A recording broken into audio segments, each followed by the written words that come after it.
Welcome back everybody. So this is gonna be a really quick update video for you guys on stock market. And before we get started, please hit that like button, and 100 plus likes on this video would be greatly appreciated, guys. And these videos actually take a lot of my time, so I would really appreciate if this video can get 100 plus likes. Now if you're new here, consider subscribing, and if you want to get my daily trade ideas, my swing trade ideas, 3 days of live trading, and anything that I do in real time, I do share that with my Patreon group. Check out the Patreon, and that link will be down below in the description.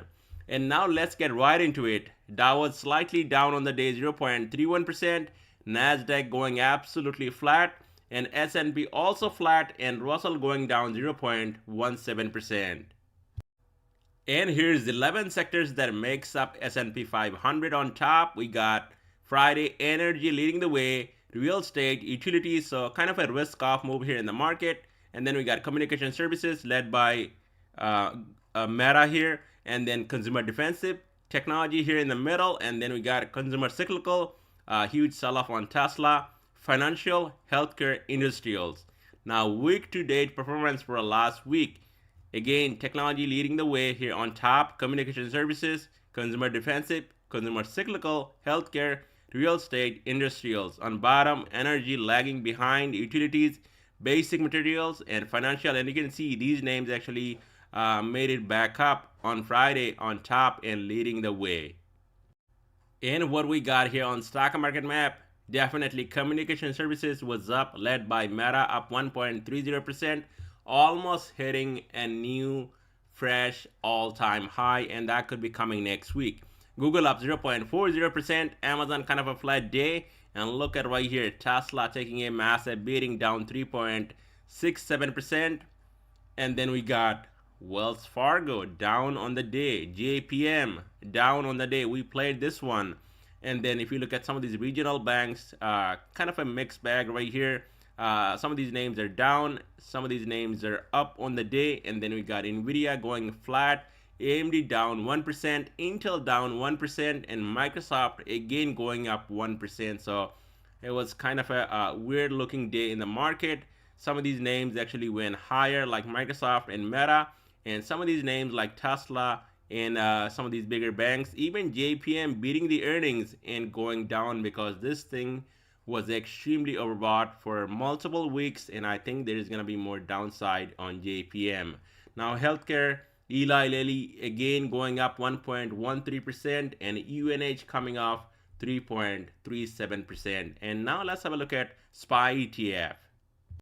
So on SPY ETF staying flat on the day, but you can see clearly we went above Thursday's high right here, and we hit a new high 478.60, where HYG actually never went higher. Smart money actually selling into this big rally, and that is always negative for the market. You're going to see a sell-off soon or later. Now that does not mean that we cannot hit a fresh new all-time high. It's holding 476 into closing as a support, and that means one thing: next week, yes, there is a possibility SPY can hit 480. Now looks like right after closing it's down 0.22%. So now below 476, you want to watch this right down here. 20-day moving average 473, strong support, and soon as that gives up, you're going to see a dump up all the way down to 467, and Bollinger Bands are squeezing, and that means one thing: a big move here in the market, not only here on SPY, even on Dow Jones, and that could be coming within next 1 to 2 weeks. So be careful, especially buying and going long here right at the top near all-time highs. And here's my X account, and if you're on there, definitely give me a follow, and I do post a lot of things right here on X. Now this chart right here, you guys probably saw it in my last video. We got SPY, S&P 500 on top, and HYG on bottom, and you can see clearly that smart money not going higher, selling out of this big rally, and also dumb money S&P 500. Actually, we went higher even on Friday. and there is no pullback. So smart money actually selling into the strength, and dumb money just buying up the dips and just pushing higher. So that means one thing, guys: market will likely get a big pullback. I just can't give you guys a time frame, but I think it's coming very soon. So you gotta be really careful, especially buying at the top near all-time highs. Now, also, if you wanna support the channel, and especially last week, it was a great week. I was sick before. I came back and hitting everything out of the park. And look at this play. And this is from Friday. IWM, you can see 196, 197. This is where you short. Guess what? 195 puts going in the money. IWM came all the way down to 192. That was a massive trade right here. Look at this one here, guys. Tesla. It was down to 219 right at opening 9:30. Guess what happened? This thing exploded within minutes. 225, and the Lotos same day expiration on Friday went through the roof. Here's another one. JPM, you can see this thing 175, 176 short, put strike 170, and I think we closed at 169, came down to 168. So another massive play, and all these plays went over 100 to 200%, depending on where you got out. So if you want to support the channel, get all my trade ideas in 3 days of live trading, definitely it's worth every penny. And if you go for annual membership, you get 10% off and 1 month free. Check that out, and that link will be down below in the description. On triple Q, staying flat on Friday, getting down to 408. But if you look at my screen, rising 5-day moving average, this blue line sitting at 407.62. It was holding right there, went back up to 409.56, and now flat on the day Friday. So going into Tuesday, as long as triple Q can hold above rising 5-day moving average, and that's gonna move up even more. So that would be 408 going into Tuesday's session. Above 408, this thing can hit possibly this previous all-time highs 412.92, and above that Bollinger Band expanded all the way up to 415. So that's gonna be the next stop on triple Q. On a pullback, you want to watch 408 right here as a support, and just below that 406 rising 20-day moving average, 404, and then 400. Below 400, you're going to see a lot more selling down to 396 and possibly down to 393. 50-day moving average, this red line, 392.74 to be exact, and this moving average right here will move up. So that's gonna be 393 going into Tuesday's session. So watch out this one. It could be going up to a fresh new all-time high, but I think within the next 1 to 2 weeks, you're going to see a sell-off here in the market, and everything will come down. So on Dow Jones, it was down 0.33%, nothing big, and you can see again holding above 375, rising 20-day moving average. And this is getting ridiculous, guys.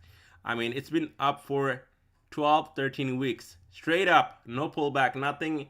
Every time we see a pullback, $2, $3, and the dip buyers, you can see buying up that dip straight away and not letting this thing actually fall below 371. So going into Tuesday, yes, it's holding 375, 376 right here. If DIA can hold right here, then yes, there is a possibility we could see 378.65 to even 380, and that's gonna be a fresh new all-time high. But the moment this thing takes out right here 20-day moving average 375, there is gonna be a sell-off all the way down to 371.47. And look at how these Bollinger Bands are squeezing right here. And that means one thing, guys. Whenever you see this kind of pattern right here, Bollinger Bands are squeezing, a big move here on DIA definitely coming. So watch out for the support right down here, 375.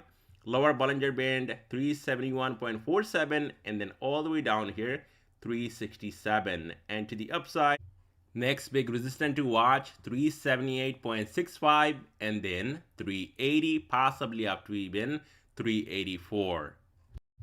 So a lot of people, they look at a lot of things for market breadth, and all I do look at IWM, and you can see SPY actually went higher.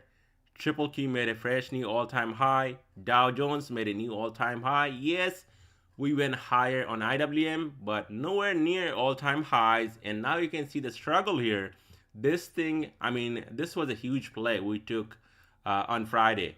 This thing got up to 197. It was gapping up, and I know it was a fake pump. We got puts, and then, I mean, when you buy Lotos same day expiration, you cannot hold all day. Otherwise, it was, more like 300%. But, we definitely got good profit out of this one. And you can see from 197, this thing sold off. It was up, gapping up almost 2% in the morning, and then gave away all the gains down to 192.64, and now trading above 193. This critical support on IWM. So going into next week, below 193, watch out for 190, 188. Above 193, watch out for the resistance at 195, and then all the way up here at 198.44 to close this gap right on top, if we can come up here to close this gap going into next week. The market breadth, IWM definitely looks weak, and looks like we might be pulling back a bit more soon as this support gives up at 193.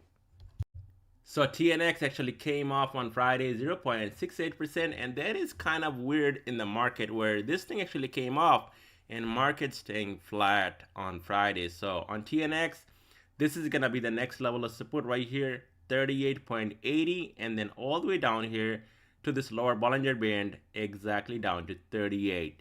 To the upside now, TNX needs to break and hold, I would say 40, and above 40 you're going to see a move up to right here 41, and once we get above 41, then we can talk about a real breakout, and this thing can move all the way up to 43.71, and that should bring everything down in the market, especially growthy names. So the dollar actually going green on Friday, where we saw market also going green and then pulling back and staying flat on the day. So someone here is lying, could be the dollar or the market itself. Now the dollar holding 102.33 as a support, and that's gonna be your line in the sand. Also holding this breakout right here. So it needs to actually hold above, I would say 102.33 down to even 102, and that's going to be a critical support on dollar. To the upside, dollar can actually break above 102.95 upper Bollinger Band. You're going to see this Bollinger Band expands all the way up to 103.58, and if that happens, you're going to see S&P 500 actually pulling back and coming down, and you're going to see that sell-off that I've been talking about for last maybe 3 to 4 days. But the dollar needs to hold right here 102.33 to even 102, because below that you're going to see a dump off all the way down to 100.89 to even flat 100 on dollar. So another strange thing here in the market on Friday, VIX is up 2%, and it just consolidating inside this bullish falling wedge or this bull flag, whatever you want to call it right here. We just need that breakout over 13 bucks, and if that happens, you're going to see explosive move on VIX all the way up to 14 to 15. And I said it before also, once we get above 15, that is gonna be the real breakout on VIX for more upside, and then you're going to see a significant pullback in the market. So for now, watch out for the resistance at 13, and as a support you want to watch 11.82 right down here, this previous low as a support on VIX. So let me know your thoughts down below in the comment section where the market is going, and especially with the war going on in Middle East, things can really escalate quickly, and if that happens, where this market might be, let me know your thoughts down below in the comment section, guys. Thank you so much for watching, and I'll definitely keep you guys updated going into Tuesday.